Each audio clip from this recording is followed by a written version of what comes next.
UP के बदायूं में महिला से गैंगरेप और फिर मर्डर के पीछे पुजारी की काली करतूतें और अय्याशी का सच छिपा हुआ है। घटना की रात पुजारी की पहले से संपर्क में रही महिला से कहासुनी हुई थी और इसी कहासुनी और डर की वजह से आंगनबाड़ी सहायिका की मौत हो गई। पुलिस अफसरों का दावा है कि महिला के प्राइवेट पार्ट में भी कुएं में गिरने की वजह से ही चोट आई थी। अभी कई पहलुओं की जांच की जा रही है और कई सच सामने आने बाकी है। गौरतलब है कि बदायूं के उगेती इलाके में आंगनबाड़ी सहायिका की हत्या और गैंगरेप के मामले में पुलिस ने महंत को पहले ही गिरफ्तार कर लिया है। महंत सत्यनारायण से IG range Rajesh Pandey, SP Badaun Sankalp Sharma समेत कई सीनियर अधिकारियों ने अलग अलग और घंटों पूछताछ की। अधिकारियों ने अभी तक इस पूरे मामले का खुलासा नहीं किया है, लेकिन हमारे सूत्रों का कहना है कि आरोपी ने पूछताछ में बताया है कि इन दिनों गांव की 2 महिलाओं के साथ उसका संपर्क था। मृतक महिला उसके यहाँ इलाज कराने और दुआ मांगने आती थी और इसी दौरान उन दोनों के बीच संपर्क बढ़ गया और इसके बाद महिला धर्मस्थल पर आने जाने लगी। यह बात पहले से ही संपर्क में रही महिला को नागवार गुजरी। कई बार इसको लेकर कहासुनी और मुंह भाषा हुई। घटना से 15 दिन पहले आंगनबाड़ी सहायिका को महंत के घर में देखा गया।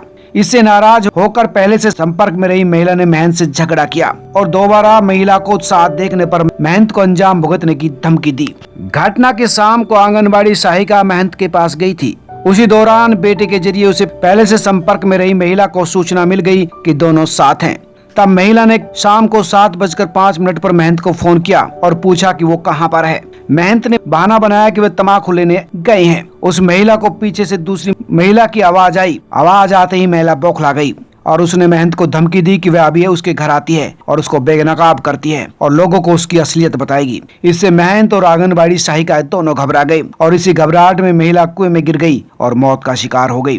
पुलिस सूत्रों ने बताया कि धर्मस्थल से जुड़ी हुई काफी जमीन है जिसमें खेती बाड़ी होती है। महंत ने बताया कि इसी खेती बाड़ी की देखभाल के लिए महिला और उसके पति को रखा था। खेती और फसल को जानवरों से बचाने के लिए उसके चारों ओर तार की बाड़ लगवा रखी है जिसमें वो रात को करंट छोड़ देते हैं।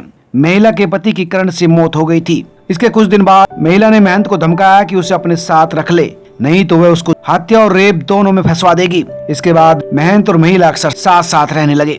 आंगनबाड़ी सहायिका के पति बीमार थे और कुछ दिनों बाद आंगनबाड़ी सहायिका की भी हालत बिगड़ने लगी और इसीलिए वो धर्मस्थल पर झाड़ फूंक के लिए आती थी और इसी दौरान महंत से उसका संपर्क घनिष्ठ हो गया। आंवला में महंत के परिवार में शादी थी। महंत आंगनबाड़ी सहायिका को अपने साथ आंवला भी ले गई और वहाँ पर अलग से उसके रहने की व्यवस्था की गई और वहीं से लगातार महंत और महिला के संबंध प्रगाढ़ और गहरे होते चले गए और इस बात को लेकर पहले से संपर्क में रहने वाली महिला काफी गुस्से में थी। पुलिस सूत्रों का कहना है कि इस मामले में और भी कई राज सामने आने हैं। आप जुड़े रहिए हमारे साथ, हम लगातार आपको इस बारे में एक्सक्लूसिव अपडेट देते रहेंगे। सब्सक्राइब करें, लाइक करें और अपने दोस्तों के साथ शेयर भी करें।